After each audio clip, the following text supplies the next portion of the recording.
Audionya dihidupkan dulu, Ibu. Nah, udah. Backgroundnya Oke. belum. Assalamualaikum warahmatullahi wabarakatuh. Iya, aja. Waalaikumsalam warahmatullahi wabarakatuh. Saya belum bisa mendengar suara Ibu. Waalaikumsalam warahmatullahi wabarakatuh. Oke. Pak, Bu. Baru kedengaran, tapi masih jauh suaranya, Ibu. Eh, Assalamualaikum warahmatullahi wabarakatuh. Halo? Ah ya, oke. Ya. Waalaikumsalam warahmatullahi wabarakatuh. Ya. Oke, baik Ibu, kita lanjutkan sesi ujian komprehensif materi bidang pedagogi. Ya, Bu. Sebelum saya masuk ke pertanyaan terkait dengan bidang pedagogik, Ya. apa kabar Ibu, dalam keadaan sehatkah hari ini? Alhamdulillah dalam keadaan sehat. Oke, bisa melanjutkan ujian komprehensif kita pada siang hari ini selama 30 menit ke depan ya Ibu? Insya Allah, Bu, bisa. Oke. Pertama saya perkenalkan dulu, saya Luli Savitri MPD, salah satu dosen di UIN CHM Jamil Jambe Bukit Tinggi. Ya, Bu. Dan hari ini diamanahkan untuk menjadi salah satu tim penguji bidang pedagogik untuk ujian komprehensif batch 3 LPTK UIN CHM Jamil Jambe Bukit Tinggi. Iya, Oke. Bu. Oke. Mungkin boleh tahu dulu Ibu Sarifahnya mengajar di mana dan sudah berapa lama mengajar? Eh, Nama saya Sarifah Ainul Mardiah. Saya mengajar di SMA 4 Bukit Tinggi, Bu, Panorama Baru. Saya mengajar di SMA 4 dari 2017. Sebelumnya mengajar di SMA 1 Bukit Tinggi dari 2010 sampai 2015. Yang 2016-nya saya mengajar di SMAP, SMA Pembangunan. Ya. Alhamdulillah di SMA 4 ini saya baru lulus P3K, Bu, 2022. Oke, berarti sudah lama pengalaman mengajarnya ya Ibu ya. Jadi insya Allah Alhamdulillah. pertanyaan-pertanyaan ujian komprehensifnya juga seputar materi-materi pedagogik yang sudah Ibu laksanakan selama mengajar sebenarnya. Jadi Iya. kita rileks saja ya Ibu ya supaya nanti pertanyaannya bisa dijawab dengan baik. Nah, Iya. kalau udah tegang duluan itu semuanya lupa itu Ibu. Jadi Ya, tegang nah, ya. Tegang jadi duluan ya, Ibu. nggak usah tegang, rileks saja duluan Ibu. Kita hanya mengujikan sebanyak apa yang sudah Bapak Ibu lakukan untuk mahasiswa PPG-nya. Oke. Ya, oke, Baik Bu. Ibu Sarifah, saya Ya. mulai di pertanyaan pertama. Terkait dengan pedagogik, mohon Ibu jelaskan klasifikasi kognitif menurut Bloom dan Anderson terkait dengan representasi kemampuan berpikir HOT saja Ibu. Berpikir hot menurut belum. Bloom dan Anderson. Belum taksonomi kan ada itu ya Bu ya, menurut Bloom dan Anderson. Oke, yang Ibu jelaskan yang klasifikasi kognitif menurut Bloom dan Anderson ini terkait dengan kemampuan berpikir HOT saja. Hot. Ya, hot sendiri merupakan bagian dari ranah kognitif yang ada dalam taksonomi Bloom dan yang bertujuan untuk mengasah keterampilan mental seputar pengetahuan.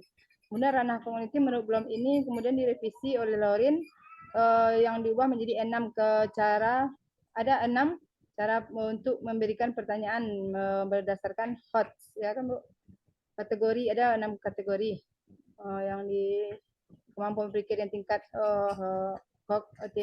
hotnya.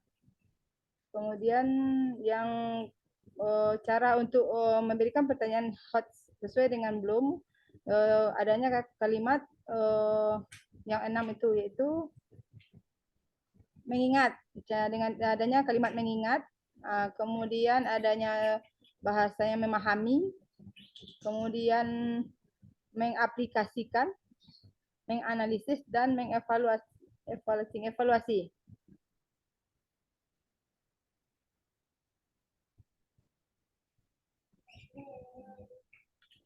Itu aja. Cukup Bu? Ya. Oke, ini yang HOT itu yang higher order thinking skill-nya ya Bu ya, sampai Iya. mengevaluasi. Iya, mengevaluasi. Dia ada perubahan juga untuk Bloom taksonomi dari Bloom dan Anderson itu ada, tapi tetap tujuannya adalah klasifikasi kognitif dalam yang klasifikasi kognitif ya, dalam mempresentasikan kemampuan berpikir. Iya. Baik itu higher order thinking skill maupun lower thinking skill. Karena Ibu mengajarnya di SMA 4 itu udah masuk ke dalam kategori HOTS, higher order thinking skill. Iya. Dari level SMA gitu ya Bu ya. Ya, Bu. Pertanyaan selanjutnya. Ya, KKO atau kata kerja operasional apakah yang biasanya digunakan untuk mempresentasikan kemampuan berpikir HOTS ini? KKO-nya misalnya C4, C4 Ah, misalnya ah, oke. memahami. Kemudian ada lagi C5. C5 itu kadang menunjukkan C5. Kemudian ada lagi pakai C6. Kalau di SMA, kalau realitanya nggak cukup dengan C5, C6 itu terlalu tinggi. Ya, yang realisasikan sampai C4 paling tinggi itu. Yang C5, Realitanya C6. di kemampuan kognitif siswa yang kita ajar di generasi ini belum sampai ya, Ibu ya? Ya, belum sampai ke C6. Masih Oke, C4 berarti Bu. Nggak sanggup oke. ya Bu ya. Ya, itu C4 itu aja ada beberapa sekolah yang memang siswanya nggak sanggup juga, Nggak padahal sanggup sudah ya. masuk dalam kategori HOTS. Oh ya. Jadi itu tantangan kita sebagai seorang guru ya, Bu ya. Iya, susah memberikan Oke, cheat. selanjutnya, pertanyaan selanjutnya. Bagaimana cara Ibu mengembangkan RPP yang berorientasi pada HOTS? Dari aspek penyusunan indikator saja. Aspek indikator dengan apa namanya? Menganalisis. Menganalisis. Oh ya, bilang blank saya Bu. Ya, karena ujian ini Bu, biasa ini Bu, karena sifatnya ujian ini sebenarnya Bapak Ibu di sehari-harinya udah bahan kajiannya setiap hari ini mengajarkan Ibu ya, karena ini ujian jadinya hilang Indikator. rasanya gitu ya Bu. Apa tadi pertanyaannya Bu? Oke. Bagaimana cara Ibu mengembangkan RPP? Ya, RPP ya. kita kaji dari aspek indikatornya saja Ibu. Indikatornya sama. Nah, Berarti dilihat dari level KD. ah, terus Ke terus KD, Ibu. karena KD itulah kemampuan dasar atau kompetensi minimal yang ditetapkan oleh pemerintah kan untuk menetapkan sebuah perangkat. Ada lagi Bu? Oh, ya. Bingung saya Bu. Padahal udah dikerjakan ya Ibu ya. Udah dikerjakan, mengucapkannya nggak bisa. Oke. Kita lanjut aja pertanyaannya Ibu. Iya, Kemudian kalau tadi dari aspek indikator, kalau dari oke. aspek penyusunan proses pembelajaran atau langkah-langkah pembelajaran itu bagaimana cara Ibu mengembangkan RPP-nya yang Oh, berorientasi pada HOTS juga? langkah-langkah pembelajaran yang berorientasi pada hot. Misalnya dari Kita bikin drill aja Bu dengan RPP yang sudah Ibu bikin itu materinya taat aturan ya. ya taat Oke. aturan. Nah, gimana cara Ibu menyusun langkah-langkah pembelajaran? Yang pertama dengan pendahuluan. Pendahuluannya yaitu pertama mengucapkan guru masuk lokal untuk mengucapkan salam, mengabsensi siswa, kemudian melihat kondisi atau kondisi kelas, ya, kemudian menyuruh siswa untuk memimpin doa, kemudian memberikan apresiasi kepada siswa dan menanyakan kepada mereka apakah materi sebelum yang mereka pelajari. Kemudian masuk kepada materi inti. Materi inti itu sebelumnya kita tanyakan dulu materi sebelumnya dan kita kaitkan dengan materi yang akan kita sampaikan. Kemudian dalam materi inti itu kita menyuruh membuat menyampaikan ayat seperti taat aturan, menyampaikan ayat misalnya taat aturan itu berdasarkan surat An-Nisa ayat 59. Kita sampaikan di depan kelas kepada siswa yang sebelumnya kita berikan mereka motivasi terlebih dahulu terhadap bagaimana yang taat aturan. Kita tampilkan video motivasi, kemudian baru kita tampilkan video seorang qari'ah yang membaca, misalnya kan baca ayat. Kemudian siswa saya berikan tugas supaya mereka bisa menghafal. Kalau keterampilannya menghafal itu tugas yang ayat yang saya sampaikan. Sedangkan dalam materi itu anak saya beri tugas untuk mengidentifikasi hukum tajwid yang ada di dalam surat Nisa ayat 59 tadi.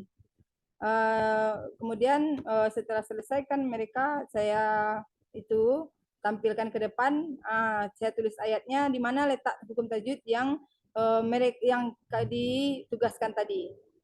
Kemudian setelah itu dalam tugas setelah tugasnya selesai, saya sampaikan kesimpulan mengenai tugas yang materi yang saya sampaikan pada hari itu. Setelah saya simpulkan, saya tutup dengan salam dan memberikan kepada mereka untuk bisa menghafal surat yang diberikan untuk tugas minggu depan. Saya tutup dengan Assalamualaikum warahmatullahi wabarakatuh. Gitu. Nggak ada suaranya, Bu? Oke. Ya. Oke. Selanjutnya, Ya. bagaimana Ibu mempertimbangkan pembagian waktunya dari kegiatan pendahuluan, kegiatan inti, sampai kegiatan penutup, sehingga nanti materi yang Ibu ajarkan itu tersampaikan dengan baik, kemudian proses pembelajarannya efektif di kelas. Jadi RPP yang disusun itu cocok dengan pelaksanaannya di lapangan atau di kelas. Waktu untuk pendahuluan saya berikan 15 menit. Kemudian untuk inti biasanya saya berikan sekitar 30 menit. Kemudian penutupnya sekitar 10 menit. Selainnya diberikan tugas. Oke. Karena begini ya Ibu ya, kadang-kadang ada juga Bapak Ibu guru ini yang terlena dengan kegiatan di dalam kelas, itu lupa bahwa RPP yang menjadi pedoman tadi sudah dibikin semaksimal mungkin, ternyata yang terjadi di kelas tidak sesuai dengan RPP yang dibikin. Ada juga sebaliknya, terlalu terpaku kepada RPP sehingga lupa bahwa mahasiswanya belum mengerti dengan materi yang diajarkan. Jadi guru-guru dituntut untuk lebih kreatif dan efektif dalam merancang RPP, kemudian melaksanakannya di kelas sesuai dengan RPP yang sudah dibuat. Gitu ya Ibu ya? Iya, Bu. Oke, selanjutnya, pertanyaan selanjutnya. Ke teori mungkin ya Bu ya. Ada salah satu teori belajar, ada banyak ya Bu ya. Salah satunya konstruktivisme. Iya. Oke, menurut Ibu, bagaimana teori ini diterapkan dalam proses pembelajaran? Materi konstruk. Teori belajar itu kan ada banyak Ibu ya, ada behavioristik, ada konstruktivistik, atau konstruktivisme. Nah, kalau untuk teori belajar konstruktivisme, menurut Ibu bagaimana teori ini diterapkan dalam proses pembelajaran? Konstruktivisme apa ya? Pernah ya baca. Konstruktivisme itu masalahnya anak kemarin. Cara penerapannya dalam proses pembelajaran saja, Ibu. Bagaimana cara penerapan teori ini dalam proses pembelajaran?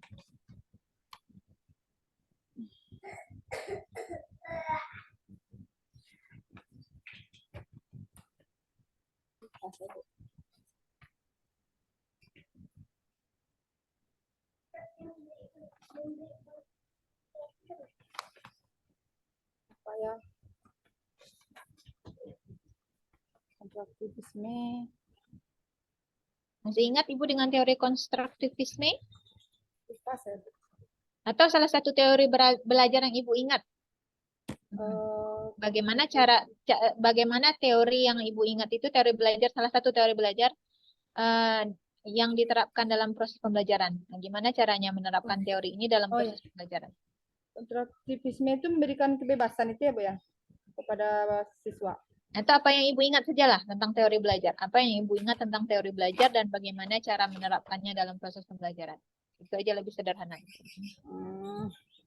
Jadi konstruktivisme itu sebuah teori yang memberikan kebebasan terhadap seorang pelajar yang ingin belajar atau mencari kebutuhannya dengan kemampuan yang menemukan keinginan atau kebutuhannya tersebut dengan bantuan orang lain. Teori ini memberikan supaya siswanya aktif belajar dan menemukan sendiri apa itu kompetensi yang diinginkannya dan pengetahuan yang diinginkannya atau teknologi dan hal yang lain yang diperlukan untuk mengembangkan dirinya sendiri. Kemudian kalau menurut proses belajar menurut teori konstruktivisme itu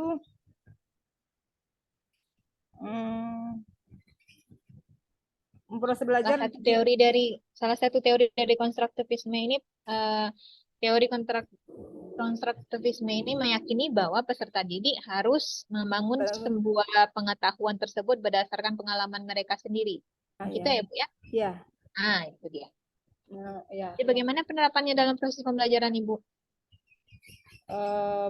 Penerapannya itu sebagai penerapannya proses belajar jika dipandang dari pendekatan konstruktivisme itu bukan sebagai perolehan informasi yang berlangsung satu arah dari luar ke dalam diri siswa saja, melainkan sebagai pemberian makna oleh siswa kepada pengalamannya melalui proses animasi dan akomodasi yang bermuara pada pemutakhiran struktur kognitif. Kemudian kegiatannya adalah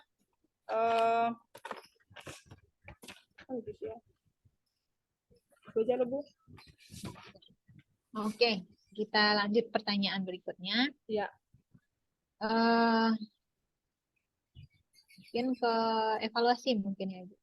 Bagaimana cara Ibu di RPP tadi saya melihat ada bagian evaluasi, di bagian evaluasi yang sudah Ibu rancang. Di situ ada sikap spiritual, sikap sosial, sikap pengetahuan, sikap keterampilan. Nah, bagaimana cara Ibu merancang instrumen evaluasi dan cara menerapkannya dalam proses pembelajaran?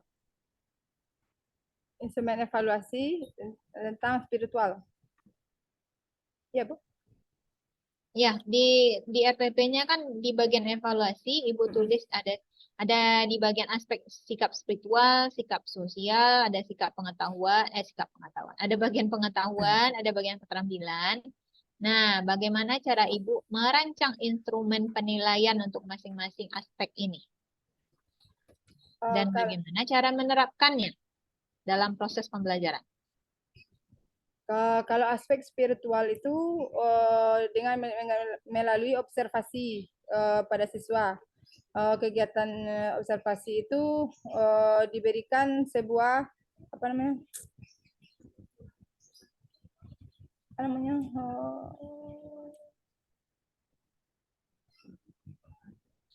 diberikan bahasa instrumen. Nah, diberikan instrumennya nanti disuruh mereka untuk mengisi kegiatan mereka di bidang agama misalnya.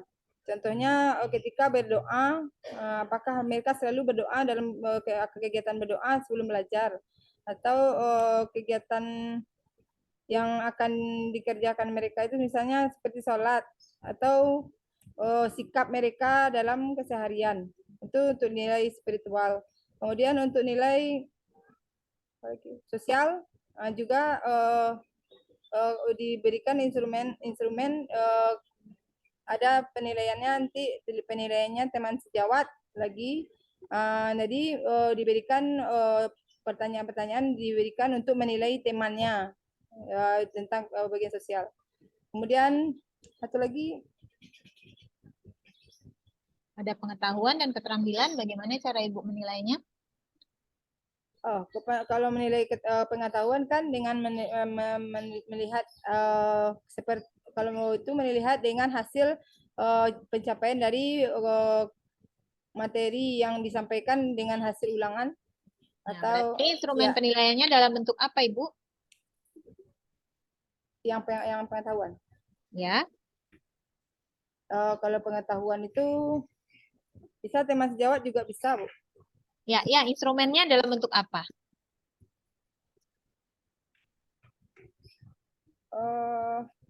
Tes ya, bukan Ibu memberikan ujian soal tes. Ya, tes. Ujian tulisan. Tes, iya. Bisa diberikan di awal atau tes, bisa juga diberikan di akhir post tes. Itu ya, Bu ya. Ya, kemudian keterampilan dengan nilai. Kalau keterampilan? Dengan lisan, bisa. Ujian lisan dengan hafalan. Bisa juga dengan unjuk kerja ya, Ibu ya. Ya. Oke, pertanyaan terakhir. Menurut Ibu, seorang guru profesional itu kan diminta untuk menjadi guru yang reflektif. Nah, menurut Ibu makna guru reflektif itu dalam pembelajaran apa? Kalau reflektif tuh guru bisa dikatakan serba bisa istilahnya. Kalau dia apapun yang diberikan materi itu kepada siswa, guru harus mampu menyampaikan dan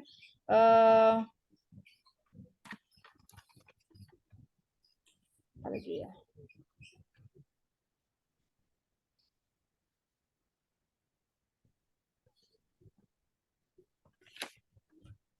Nggak tahu lagi. Reflektif ya. Reflektif itu erat kaitannya dengan refleksi. Nah, apa kira-kira itu? Menurut pandangan Ibu makna guru reflektif itu seperti apa?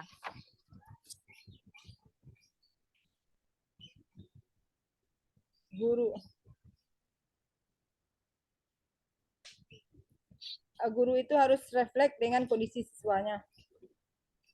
Karena ketika memberikan pembelajaran pada itu bermacam siswa dan kondisi siswa yang akan dihadapi dalam proses pembelajaran. Jadi guru harus bisa menanggapi atau mensiasati bagaimana cara menyampaikan materi kepada siswa yang ada dalam satu lokal itu.